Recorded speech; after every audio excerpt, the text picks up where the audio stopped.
ಎಲ್ಲರಿಗೂ ನಮಸ್ಕಾರ.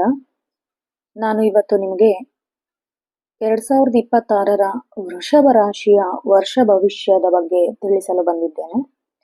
2026ರ ವರ್ಷವು ವೃಷಭ ರಾಶಿಯವರಿಗೆ ಅತ್ಯಂತ ಸಹಕಾರಾತ್ಮಕ ಮತ್ತು ಪ್ರಗತಿಪರ ವರ್ಷಗಳಲ್ಲಿ ಒಂದಾಗಲಿದೆ. ಕಳೆದ ವರ್ಷ ಎದುರಿಸಿದ ಅಡೆತಡೆಗಳು ನಿಧಾನವಾಗಿ ದೂರವಾಗಲಿದ್ದು, ಜೀವನದ ಹಲವು ರಂಗಗಳಲ್ಲಿ ಯಶಸ್ಸು ನಿಮ್ಮದಾಗಲಿದೆ.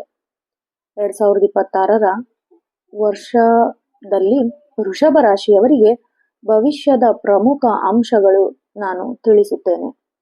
ಮೊದಲನೆಯದಾಗಿ, ವೃತ್ತಿ ಮತ್ತು ಉದ್ಯೋಗದಲ್ಲಿ ಮಾತನಾಡುವುದಾದರೆ ತುಂಬಾ ಉನ್ನತಿ ಇದೆ. ಜೂನ್ ನಂತರ ಗುರುಗ್ರಹದ ಪ್ರಭಾವದಿಂದ ಉದ್ಯೋಗದಲ್ಲಿ ಬಡ್ತಿ ಅಂದ್ರೆ ಪ್ರಮೋಷನ್ ಗ್ಯಾರಂಟಿ ಮತ್ತು ಸಂಬಳ ಹೆಚ್ಚು ಆಗುವ ಸಾಧ್ಯತೆ ಇದೆ. ವ್ಯಾಪಾರದಲ್ಲಿ ಮಾತನಾಡೋದಾದ್ರೆ ಉದ್ಯಮಿಗಳಿಗೆ ಹೊಸ ಹೂಡಿಕೆಗಳಲ್ಲಿ ಇದು ಬಹಳ ಉತ್ತಮ ಸಮಯ.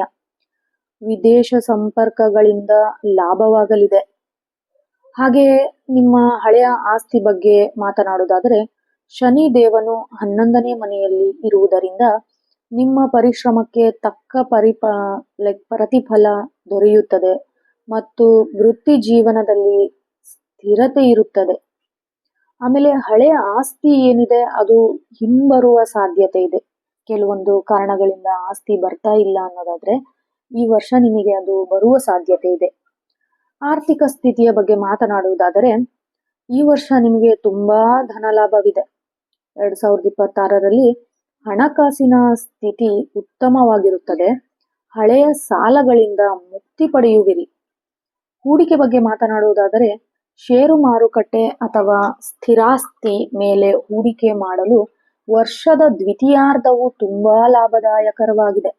ದ್ವಿತೀಯಾರ್ಧ ಅನ್ನೋದಾದ್ರೆ ಜೂನ್ ನಂತರ ನೀವು ಈ ಕೆಲಸ ಮಾಡೋದಾದ್ರೆ ನಿಮಗೆ ಒಳ್ಳೆ ಷೇರು ಮಾರುಕಟ್ಟೆಯಲ್ಲಿ ಲಾಭ ಸಿಗುತ್ತೆ. ಹಾಗೆ ಸ್ಥಿರಾಸ್ತಿ ಹಿಂಪಡೆಯುವ ಸಾಧ್ಯತೆನೂ ಇದೆ. ಉಳಿತಾಯದ ಬಗ್ಗೆ ಮಾತನಾಡೋದಾದರೆ ಆದಾಯ ಹೆಚ್ಚಾದರೂ ಕುಟುಂಬದ ಶುಭ ಕಾರ್ಯಗಳಿಗಾಗಿ ವೆಚ್ಚಗಳು ಹೆಚ್ಚಾಗುವ ಸಾಧ್ಯತೆ ಇದೆ. ಹಾಗಾಗಿ ನೋಡಿ ನೀವು ಖರ್ಚನ್ನು ಮಾಡಬೇಕಾಗತ್ತೆ. ಅದೇ ರೀತಿ ಕುಟುಂಬ ಮತ್ತು ಪ್ರೇಮದ ವಿಚಾರ ಮಾತನಾಡುವುದಾದರೆ ಕುಟುಂಬದಲ್ಲಿ ಬಹಳ ಸೌಹಾರ್ದತೆ ಇರುತ್ತದೆ. ಕುಟುಂಬದಲ್ಲಿ ಶಾಂತಿ ಮತ್ತು ಸಂತೋಷ ನೆಲೆಸಲಿದೆ. ದಂಪತಿಗಳ ನಡುವೆ ಇದ್ದ ಮನಸ್ತಾಪಗಳು ದೂರವಾಗಲಿದೆ. ವಿವಾಹದ ಬಗ್ಗೆ ಮಾತನಾಡೋದಾದರೆ ಅವಿವಾಹಿತರಿಗೆ ಕಂಕಣ ಭಾಗ್ಯ ಕೂಡಿ ಬರಲಿದೆ. ಈ ವರ್ಷ ಪ್ರೇಮ ಸಂಬಂಧಗಳು ಮನೆಯವರ ಒಪ್ಪಿಗೆಯೊಂದಿಗೆ ವಿವಾಹ ಆಗುವ ಸಾಧ್ಯತೆ ಇದೆ. ಕೆಲವರು ಪ್ರೇಮ ವಿಚಾರದ ಬಗ್ಗೆ ಮನೆಯಲ್ಲಿ ಹೇಳುವುದಾದರೆ ಈ ವರ್ಷ ನಿಮ್ಮ ಮನೆಯಲ್ಲಿ ಒಪ್ಪಿಕೊಳ್ಳುತ್ತಾರೆ. ಸೊ ಈ ವರ್ಷ ನೀವು ಹೇಳಬಹುದು.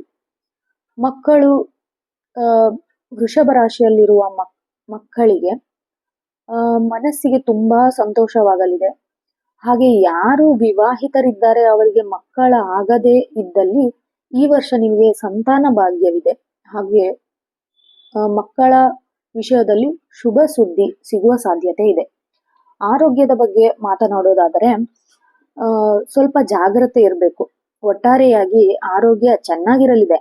ಆದರೆ ವರ್ಷದ ಆರಂಭದಲ್ಲಿ ಸಣ್ಣ ಪುಟ್ಟ ಹೊಟ್ಟೆ ತೊಂದರೆ ಅಥವಾ ಕಣ್ಣಿನ ಸಮಸ್ಯೆ ಕಾಣಿಸಬಹುದು.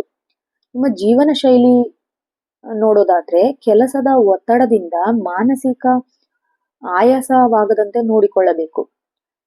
ಸಮತೋಲಿತ ಆಹಾರ ಮತ್ತು ವ್ಯಾಯಾಮದ ಕಡೆ ಸ್ವಲ್ಪ ಗಮನವಿರಬೇಕು.